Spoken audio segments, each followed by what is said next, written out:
All right. Thank you very much, Kearney. Oop, if only this thing would work. There we go. Okay, Kelly, take it away.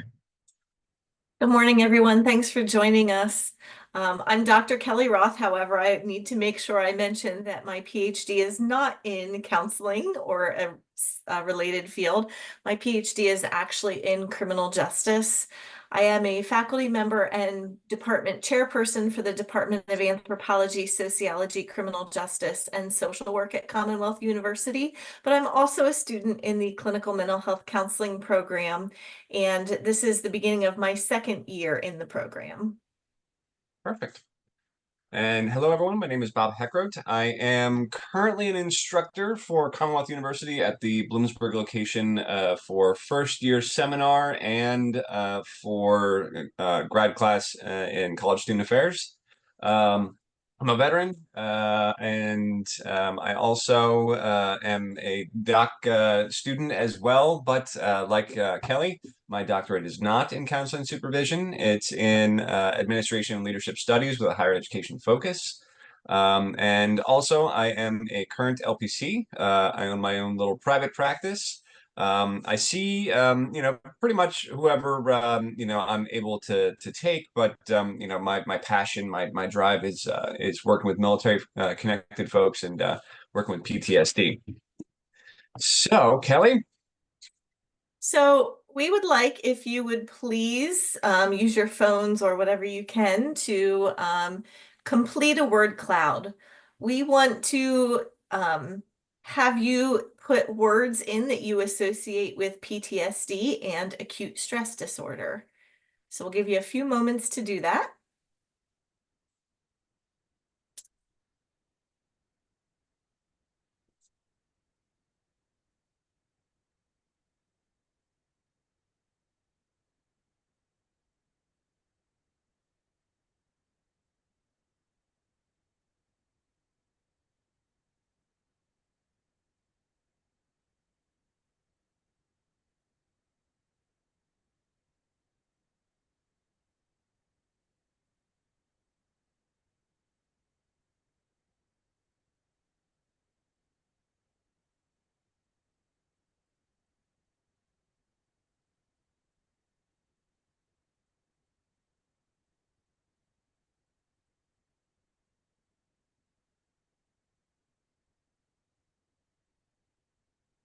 I see some great responses. Thank you.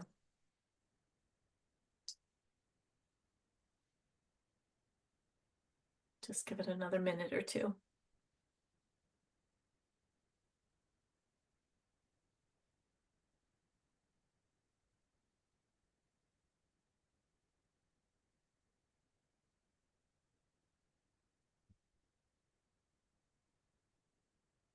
Okay, Bob, we can move on. If anybody's still responding, feel free to continue to put your responses in. And so Bob and I have worked together for quite a long time, and we like to be very interactive.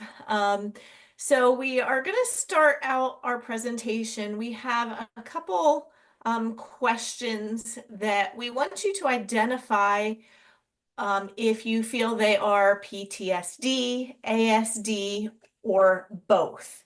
And this is regarding assessing those DSM disorders. So for flashbacks, we would like you to use the reaction button with the green check mark. If you believe it is for ASD, we would like you to use the red X.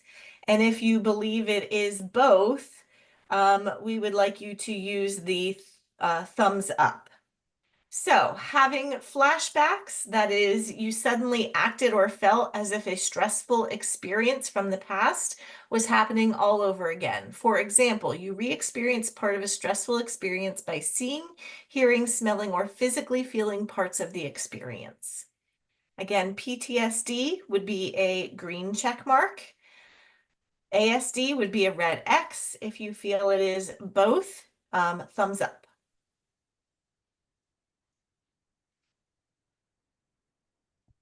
I love how Zoom has evolved that it's now like animated.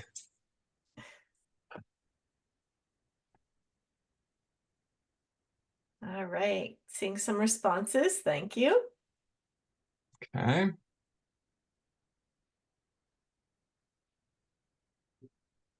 And so, So the way this works, then we will give you the answer. So this particular question actually would be related to both.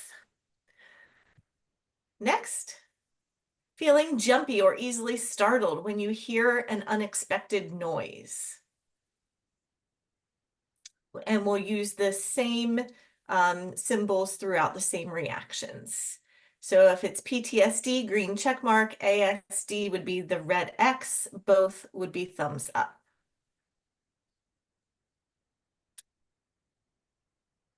okay, looking All pretty right, good great. there. And that one is also both. So feeling very emotionally upset when something reminded you of a stressful experience. Green check for PTSD, red X for ASD, thumbs up for both.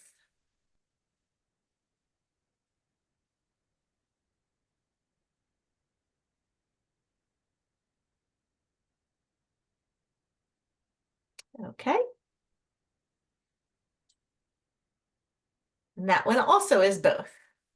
They're not all both, by the way. We will get to some that are not. So trying to avoid thoughts, feelings, or physical sensations that remind you of a stressful experience.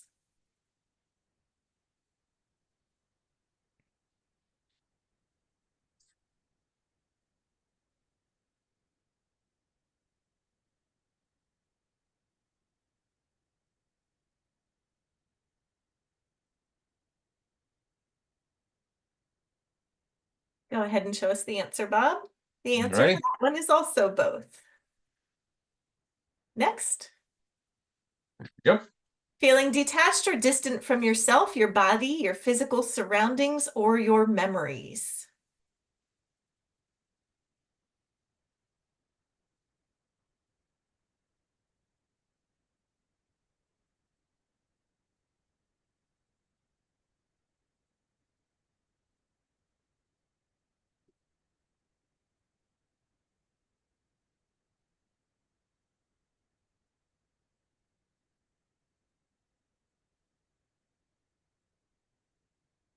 Okay.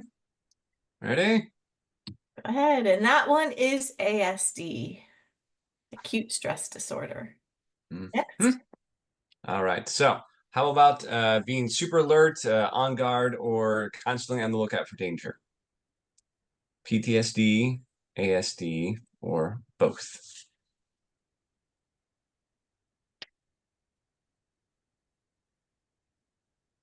Seeing quite a few PTSD. All right. So this one is also both. All right, we only got a few more. So what about thinking about a stressful event that happened because you or someone else who didn't directly harm you did something wrong or didn't do everything possible to prevent it, or because of something about you? PTSD, ASD, or both? Seem pretty predominantly PTSD, and that is correct. Good job. All right. Being extremely irritable or angry to the point where you yelled at other people, got into fights, or you destroyed things. PTSD, ASD, or both. We're kind of all over the place on this one. All right. This one is both. All right. So let's see here. Having a negative emotional state, for example, you were experiencing lots of fear, anger, guilt, shame, or horror after a stressful experience. PTSD, ASD, or both.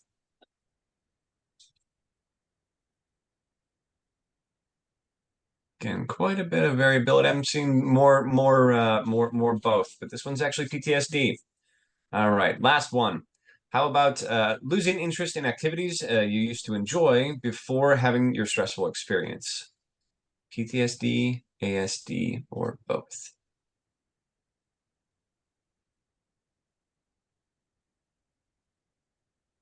Quite a bit of both, I'd say. All right, this one is PTSD. All right, so the purpose of kind of going through that was to show you, kind of here, these are two very similar assessments. They're from the National Stressful Events Survey. One is for acute stress disorder, the other is for PTSD. And just you kind of see here, we added those green check marks, but this is a comparison of how similar it is when it comes to assessing, acute stress disorder versus PTSD, where you see that many of what we're seeing right during our assessments, the symptomology, that type of stuff, is very similar in both diagnoses, both cases. So it can be a little bit difficult to kind of differentiate between the two.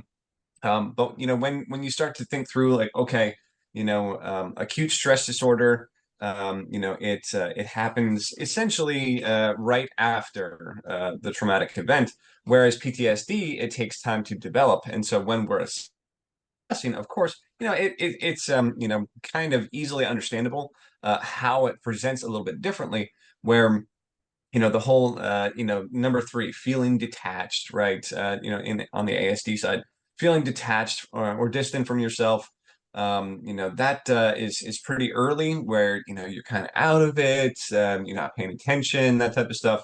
And then of course that changes into a different presentation once we're into PTSD categories.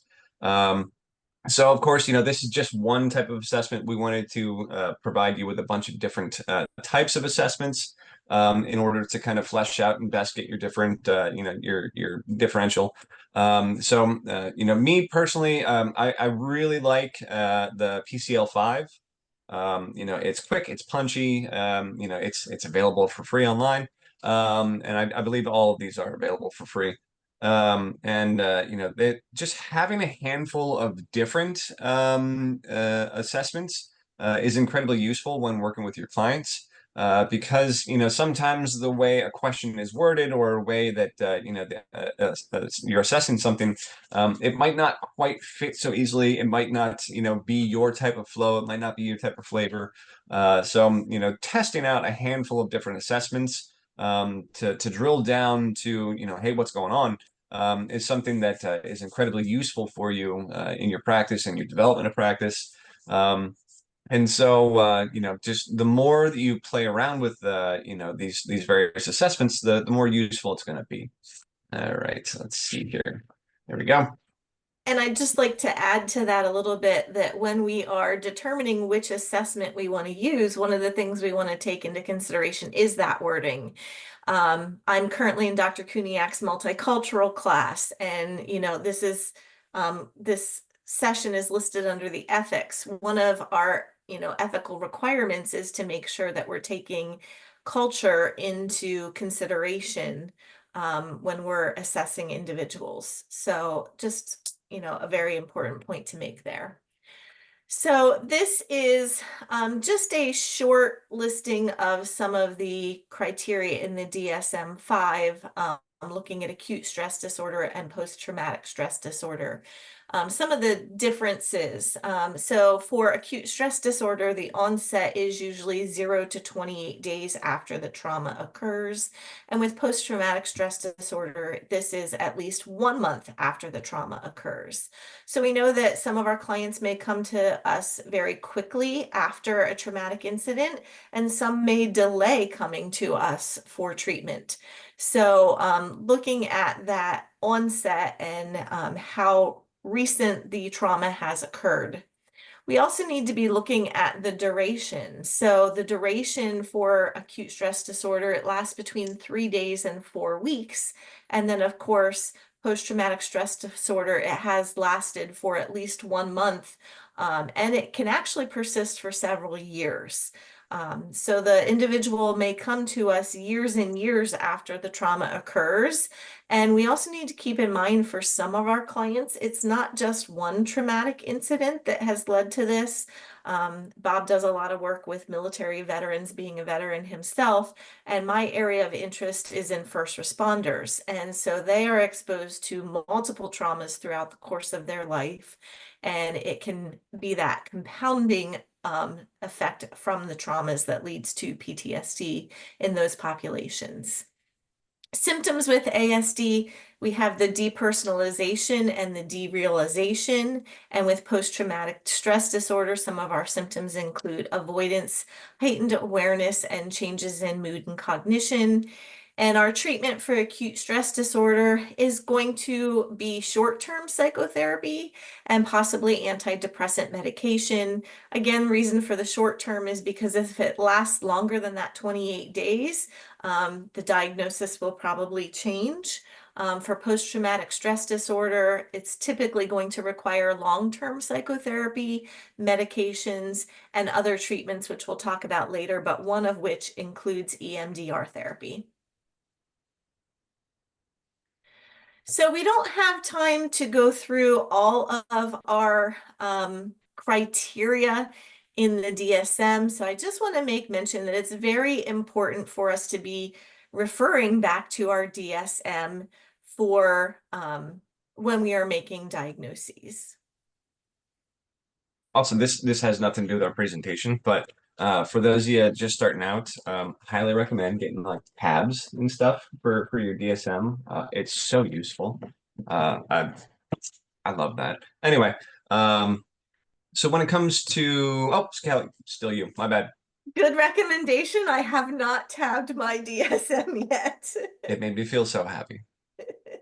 I did that with my vehicle code and crimes code when I was a police officer, so I'm sure I will do that with the DSM. So both PTSD and ASD are considered trauma and stressor related disorders in the DSM-5 TR. It's important to make note of that there can be some misdiagnosis and differential diagnosis related to PTSD, and this is all right from the DSM-5 TR. So some of those disorders are adjustment disorder, acute stress disorder, hence why we're helping you learn about how to distinguish between the two or differentiate between the two. Anxiety disorders and obsessive compulsive disorder, major depressive disorder, attention deficit hyperactivity disorder, personality disorders, dissociative disorders, conversion disorder, psychotic disorders, and traumatic brain injury.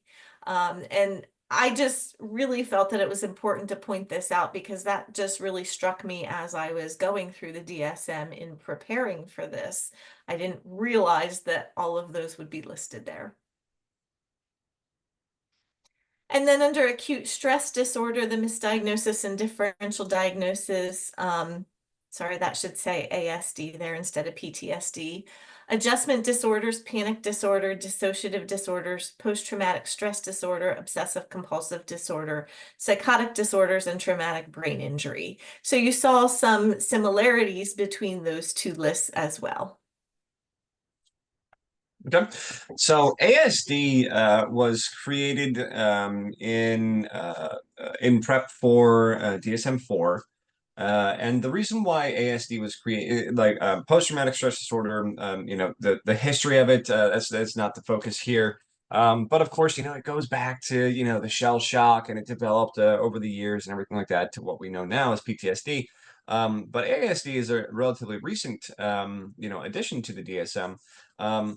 And it was created kind of for two reasons. One was as kind of like a stopgap, where it takes a month of your symptoms in order for something to be classified as post-traumatic stress disorder.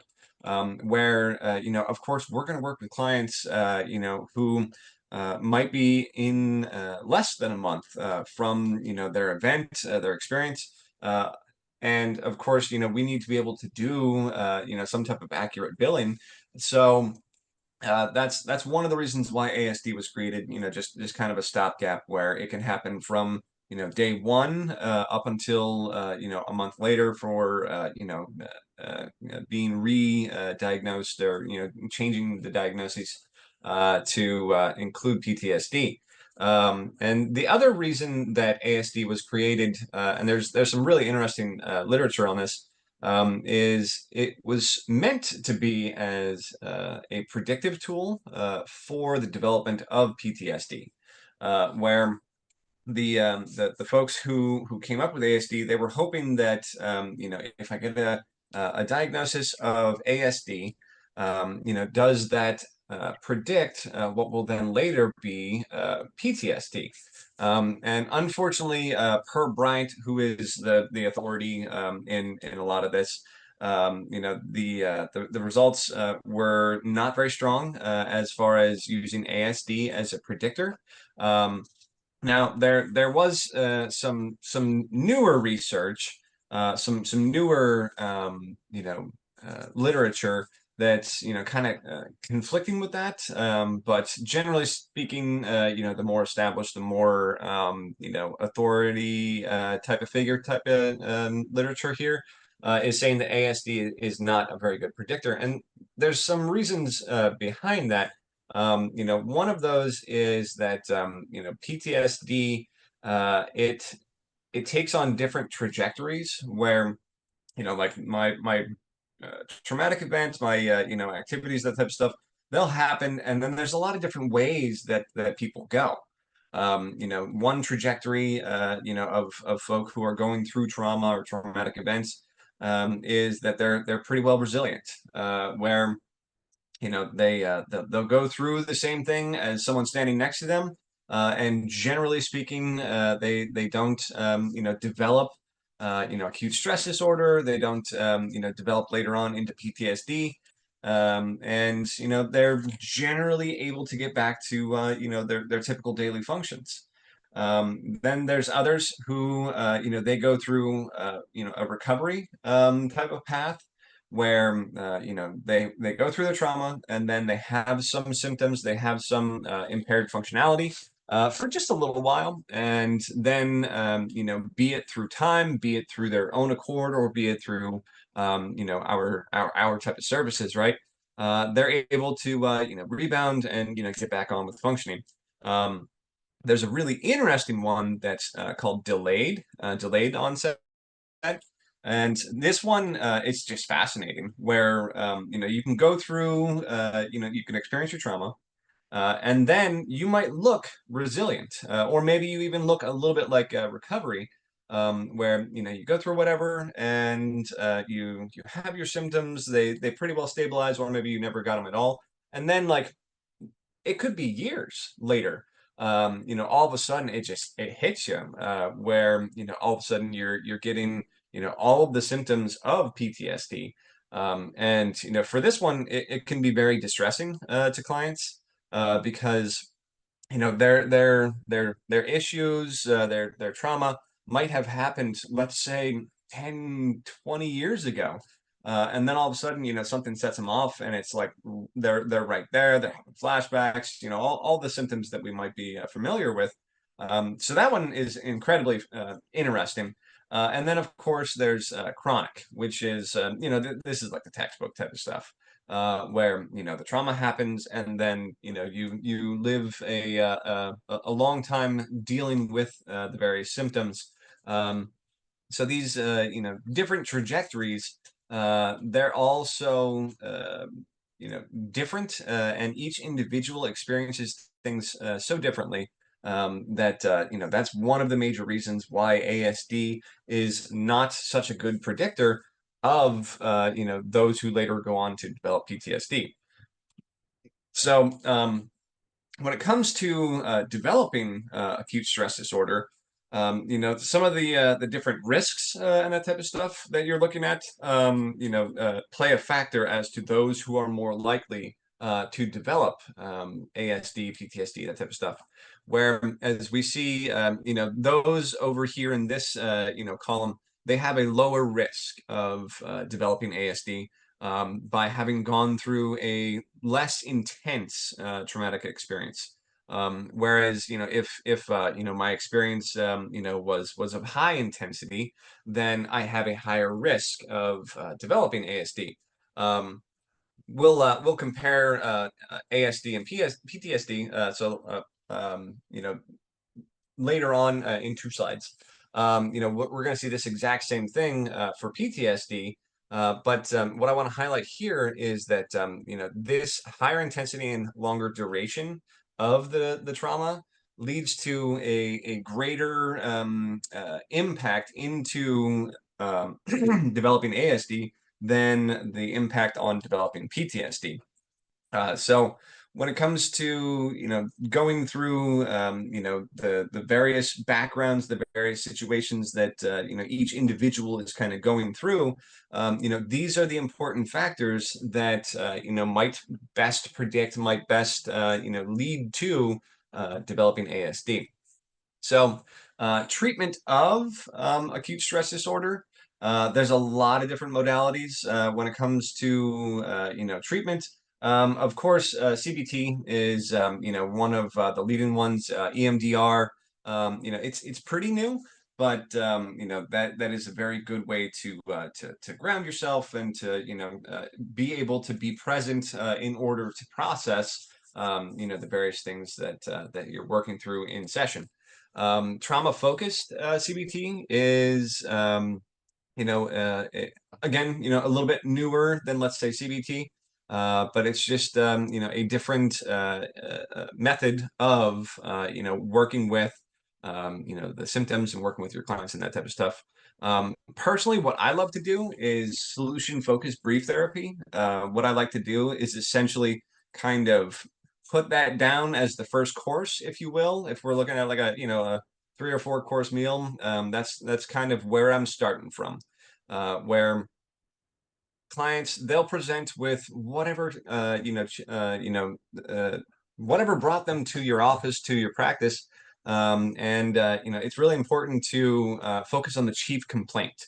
Where just because sure you can see ASD, you can see PTSD, it's important to focus on what they're having troubles with. Where if like sure we can look and we can see ASD, or we can see post-traumatic stress symptoms and disorder, that type of stuff. But if that's not the chief complaint, then you got to work on what's bothering them the most, what's impacting daily function the most. And so I love to kind of lead with solution focused brief therapy.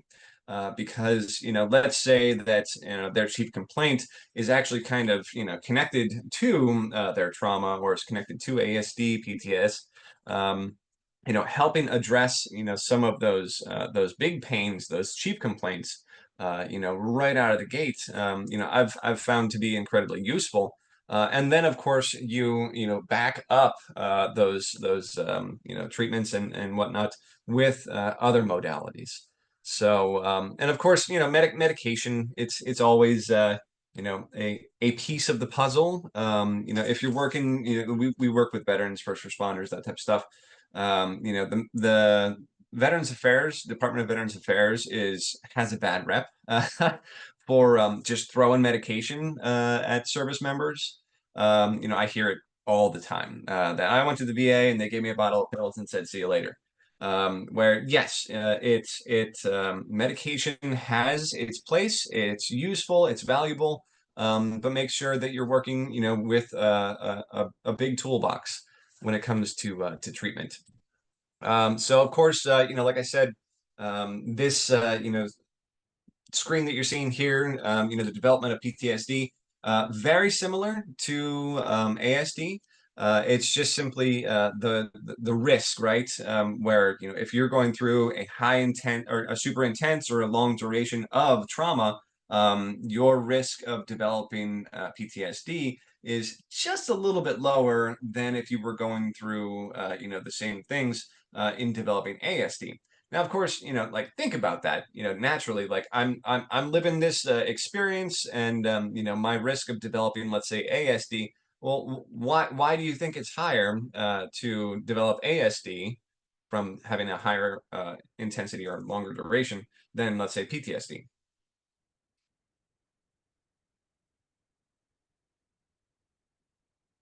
This is on you. This is the part where you talk, not all at once.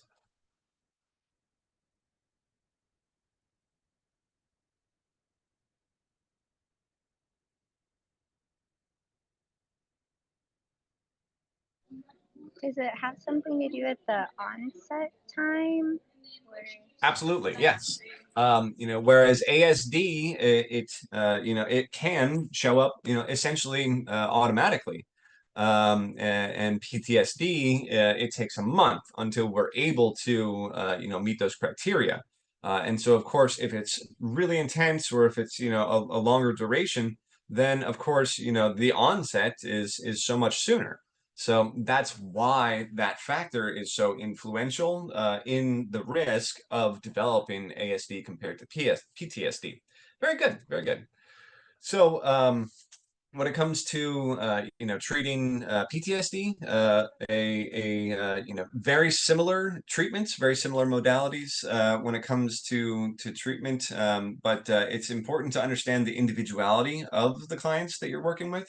Of course, your goal is to alleviate their symptoms. It's to give them back that sense of control, because that's one of the more distressing pieces of PTSD, is that you're losing control over your thoughts, your sleep, over your reactions.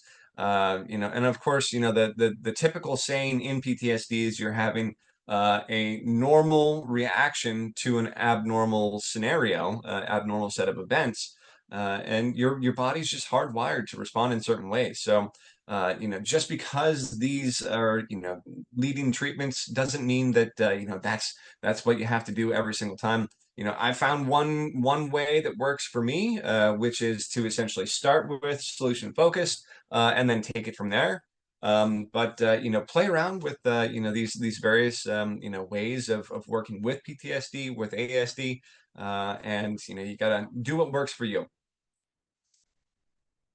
Bob, can you actually go back 2 slides for a minute? I just wanted to mention something. So if you look at the lower risk of development, we have on here strong resiliency, strong support systems, developing coping skills. These are some areas where we can do things prior to our military and our law enforcement serving in those roles. So during their training, we should be teaching them coping skills. We should be including their families in support systems. For example, in law enforcement, some agencies have peer support programs, and it's really important if like an agency has those to include the entire family in some of those events and activities and some of the messaging and training. Because if the family can understand how they can best support that individual who's going to be exposed to multiple traumas, and which if we look over here on the right hand side, history of previous trauma, those law enforcement officers, those military personnel, they're going to be experiencing multiple traumas during their career. They're going to be experiencing high levels of stress. Those are high stress occupations. Many of those incidents are going to be of long duration. I've been involved in barricaded gunman situations that lasted hours upon hours in the middle of the night. We're going to be involved in high intense situations. So the more that we can do over here on the left-hand side to help those groups lower their risk, the greater chance we have of them either not developing PTSD, or if they do develop it, hopefully it's not as severe as it could have been if we hadn't provided those support systems, taught them about positive coping skills, and helped them understand how to build their resiliency. Mm-hmm, mm-hmm. And the literature that we utilize, that we've gone over, doesn't indicate that there's any one smoking gun when it comes to like inoculating, preventing the development of ASD, PTSD, that type of stuff. There's been a lot of different studies that look at, let's say, oh, what are they? Debriefings. What are they actually called? Critical incident stress Thank you. debriefing. Yes. So there's critical incident stress debriefs where like in the military we call it an after action review, and it is a constant thing that happens after some type of critical incident where everybody gets together and they go over the thing, what went right, what went wrong, what happened, that type of stuff. The literature indicates that that has no significant impact in preventing the development of ASD or PTSD. However, literature does indicate that there are benefits to going through these debriefings. So when it comes to what should you do? Let's say that you end up working somewhere where you're working on critical incidents, the first response type of stuff, a hurricane or natural disaster, that type of stuff. You're the person on the ground providing services. There's value in those debriefs. It's just you have to kind of go through it the right way. Where the literature suggests that the best way to go about those debriefs are to focus on the facts and figures, like what actually happened, and avoid the emotional type of stuff. Does anybody have any idea, why it's important to focus on the facts and figures, the actual events in a critical incident debrief as opposed to diving into the emotional side?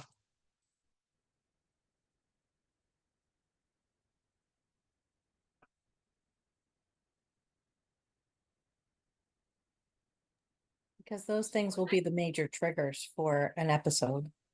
Absolutely.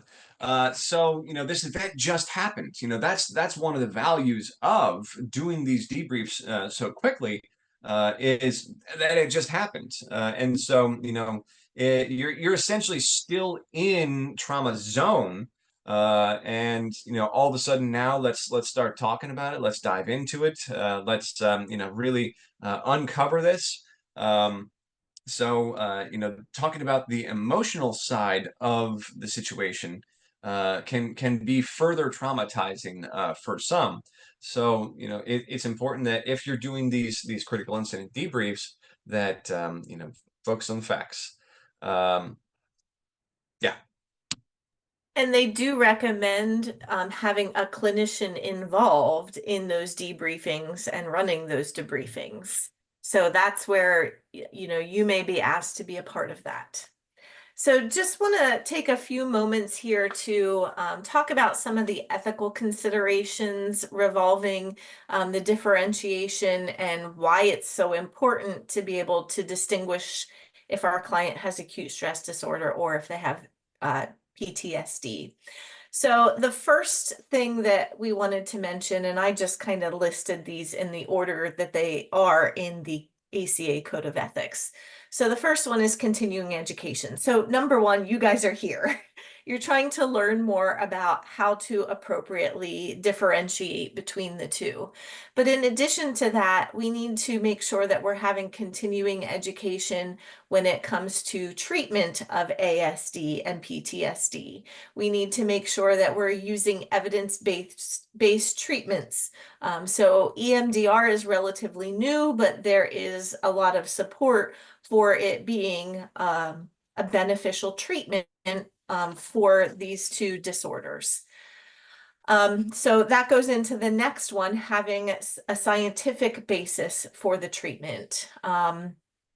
So we need to make sure that we are using treatments that have been or have shown support for treating those different disorders. So that's why we included that here in our presentation.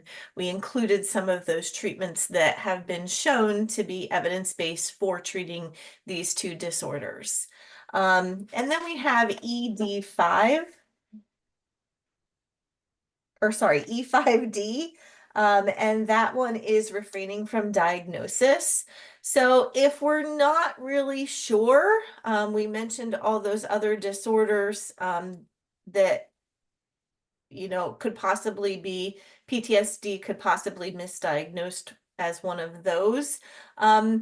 We should refrain from diagnosis until we can make an accurate assessment. And we, you know, want to, again, use one of those appropriate assessment tools, and choose the right assessment tool for our particular client. We understand that, you know, there may be times where we have to list a diagnosis for insurance purposes, but I want you to consider that it might be best to refrain from diagnosis until you can do further assessment. And, you know, making that proper diagnosis is so important because it will affect your treatment and it may impact the client. And then just wanted to mention assessment for court or employment purposes because of the populations that Bob works with and I intend to work with. These things could be very important ethical considerations. So A1B is records and documentation. And it states that counselors create, safeguard, and maintain documentation necessary for rendering professional services. When we are dealing with clients who are maybe mandated to us for evaluation and or treatment, we need to make sure that we're recording that. And we're going to talk a little bit in a moment about maybe maybe what we include in that documentation. Additionally, I know in many law enforcement agencies, they are now starting to do what they call mental health check-ins, mandated mental health check-ins, where they will require the officers to see a counselor once a year. And so important to determine who has access to those records, making sure that the agency understands that they will not have records to or rights to your records for that client. Typically, what they're doing in those situations is there will be a form that the counselor fills out that says, yes, this person came to see me on this date at this time, and that is the only documentation that that agency will receive, because they need to maintain that confidentiality and they want that officer to know that they can speak up and that information will not be shared with their agency. A2E relates to mandated clients again. So, you know, if those officers are mandated to see someone, we need to make sure that we are discussing the requirements and limits of confidentiality with those who are mandated clients. B1D, explanation of the limitations. So this states that at initiation and throughout the counseling process, counselors inform clients of the limitations of confidentiality and seek to identify situations in which confidentiality must be breached. So again, very important to explain to our clients who are coming to us for treatment for PTSD and or acute stress disorder, you know, those requirements when we are mandated to report or provide information about their care. B2E, minimal disclosure. So if we do need to break that confidentiality, to the extent possible, clients should be informed before confidential information is disclosed and are involved in the disclosure decision-making process. So for example, if I were treating a law enforcement officer who's experiencing PTSD and I feel the need for that to be reported to their agency, you know, I would want to make sure that I have a discussion with the client on that decision-making process and involve them in that decision. In Pennsylvania, any police chief can require their officer to be evaluated for PTSD. So there are some ethical concerns that come up there. And Then third parties applies as well, especially if that law enforcement agency is going to be the person paying for that service. So this is B3E, transmitting confidential information. Counselors take precautions to ensure the confidentiality of all information transmitted through the use of any media. Oh, sorry, that should be a D, not E, for third-party payees. Counselors disclose information to third-party payers only when clients have authorized such disclosure. Okay, Bob, next slide. Yep, and just wanted to add, a little more ethical, kind of layer, if you will, of you can have these conversations with your clients, even if they're mandated. That hey, these are the things that I have to report. Like if you're mandated, and if you don't want to share them, like I want you to be honest, and I want you to really work on what's going on, but kind of walking that ethical fine line of making sure that they're informed about the ramifications of disclosures. It's kind of a tricky thing, but ultimately, your job is to make sure that they're safe. Do no harm, that type of stuff. But ensure that they're informed about what it is that they're going to disclose. And the other piece that I just wanted to kind of throw in there when it comes to like third party or EAP or that type of stuff is if someone comes to you, let's say from EAP, Educational Assistance Program, or Employee Assistance Program. Sorry, that was military coming out there for a second. Then when you're talking with them, you can share with them, hey, like if you want to be a self-pay, then I don't have to disclose anything that virtually anyone outside of our mandates. So that's just kind of a useful tip to keep in mind, especially if someone is currently serving in whatever role they're serving, where like they're really worried that I come talk to you and you're going to tell my chief, you're going to tell my commander, my whatever, that I'm crazy and I'm unfit and that type of stuff. They can be a self-pay. Now, of course, the various things that you have to report for whatever reason you're engaging with your client. Okay, follow those rules.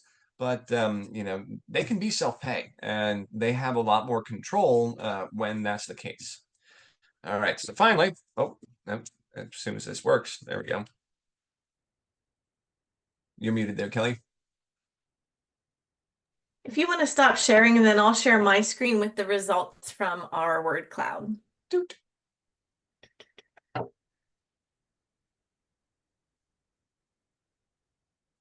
You guys see my screen?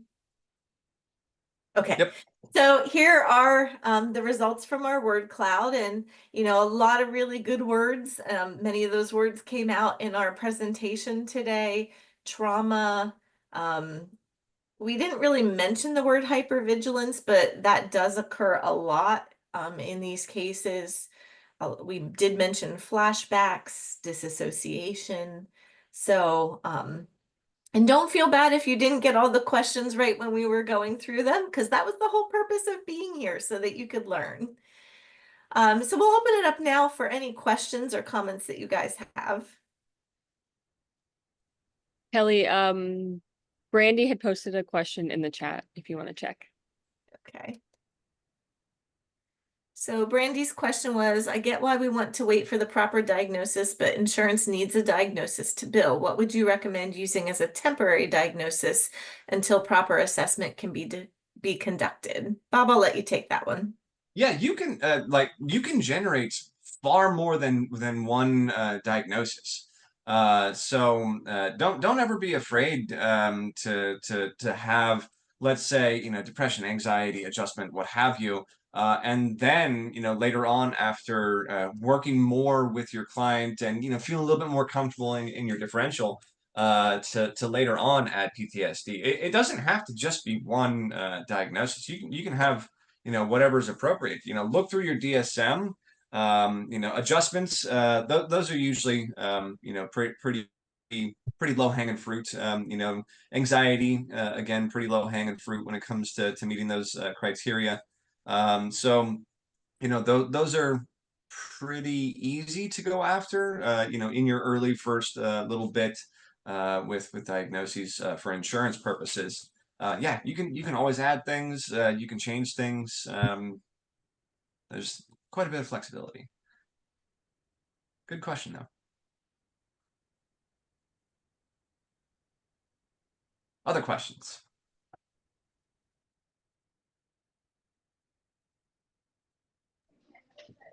I have a question.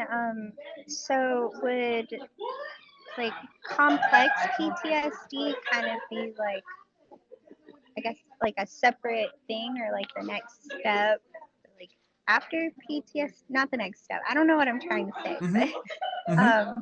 yeah, so I'm kind of in my first semester of classes. That's So okay. Yeah. Yeah. that, So it wouldn't be terribly wrong of you to see a little bit of a spectrum, if you will, of like I went through trauma and I have PTS, post-traumatic stress symptoms, or just simply post-traumatic stress, which could maybe be full-on ASD, or it's just I'm going through some symptoms, and then continue on down that spectrum to full on PTSD, complex PTSD. That's more like the chronic, lifelong PTSD, that type of stuff, or having lifelong types of symptoms. I work with plenty of folk that they address the more daily functional type of symptomology. But the things that are a little bit more beyond their control, the sleep, the nightmares, that type of stuff, that can hold on a little bit harder, longer, if you will, than some of the more tangible symptoms. Does that kind of make sense? yeah, it does. Thank Okay. you. And I guess like a follow-up question to that. So are all of these ASD, PTSD, are they things that can eventually be cured for the client, or is it just treated? Yeah, so yes, you can extinguish symptoms of PTSD, ASD, that type of stuff. Where that's kind of like the goal, honestly, is to usually it's like through exposure, that type of stuff. To rewire the neuro side of your brain where when I'm presented with this experience, right, a backfire from a car, right, then my brain doesn't instantly think that, let's say I'm getting shot at or there's an explosion or something like that. And so, it's about the impact on the individual, their daily function, that type of stuff. Are you living the life you want to live in the way you want to live it and not avoiding things? Are you doing things that you used to love? That's treated. That's what we're working for, is control, its functionality. And so yes, you absolutely, you can have somebody with chronic PTSD or complex PTSD, and have it so that you could call them treated, cured, what have you, in the sense that they're living the life that they want to live. And like, will they still have, some type of symptoms and some type of thoughts and some type of intrusions and flashbacks and nightmares and stuff like that? Sure, yeah, absolutely. But, if generally speaking, they're able to get enough rest, or, not be impaired in public, or, we talked a little bit about hypervigilance, right? Where, if I'm a police officer and I'm out in public, I'm trained, and it's my job to keep an eye out for things. Kelly, am I stealing your thunder? Do you want to take the rest of this? Nope, go ahead. You're doing Okay. great. Where it's my job to be vigilant, even when I'm off duty. And so me sitting, with my chest to the door, to the entryway, to watch for threats and to just keep an eye out, that's normal. That is a part of my job. It is not a symptom. It's me being vigilant because I'm a first responder. I'm a police officer. I'm not, but I'm using it as an example. Where the issue is hypervigilance, where I am distraught by the idea of ever having my back to the door. You know, I can't go into public places because there's too many unknowns. There's not enough control. And so, you know, when I'm being impacted, like that's the hypervigilance side. Vigilance is generally speaking fine if that's, you know, within your role, within, you know, what you do. But for, you know, a police officer, you know, the hypervigilance, that's the piece. Kelly, I'm seeing a bunch of stuff popping up on the comments.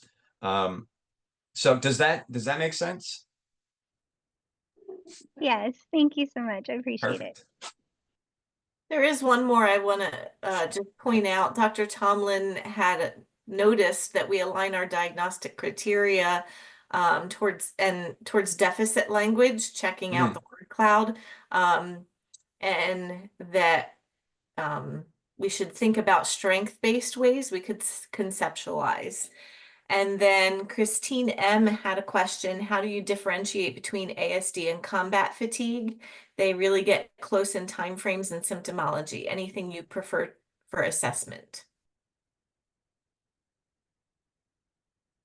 Combat fatigue, close in time frames, and symptomology. Yeah, I can't say that I'm incredibly an expert in, let's say, specifically combat fatigue. So I'd be kind of out in the weeds, you know, to address that one in particular. You know, when it comes to, you know, just simply my lived experiences, because I wasn't a clinician when I was in, um, you know, it's that, you know, critical incident debrief type of stuff. That you know, you're working in the immediate time frame in order to try to address you know, the immediate symptomology. You know, there's research about you know, like wanting to keep you know, World War I shell shock folk you know, close to the front line, right? Because it helps them, you know, kind of stay in the fight, that type of stuff. So you know, the time frame, the symptomology, the combat fatigue, it's not, you know, it's essentially the same, just kind of a different you know, term.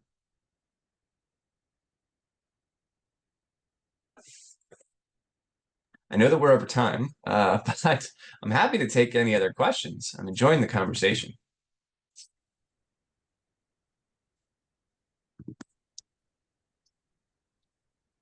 Well, if there are no more questions, you know, thank you all very much. We greatly appreciate it, and of course, you know, we'll get our presentation shared out with everyone. So thank you very much. Thank you, everyone.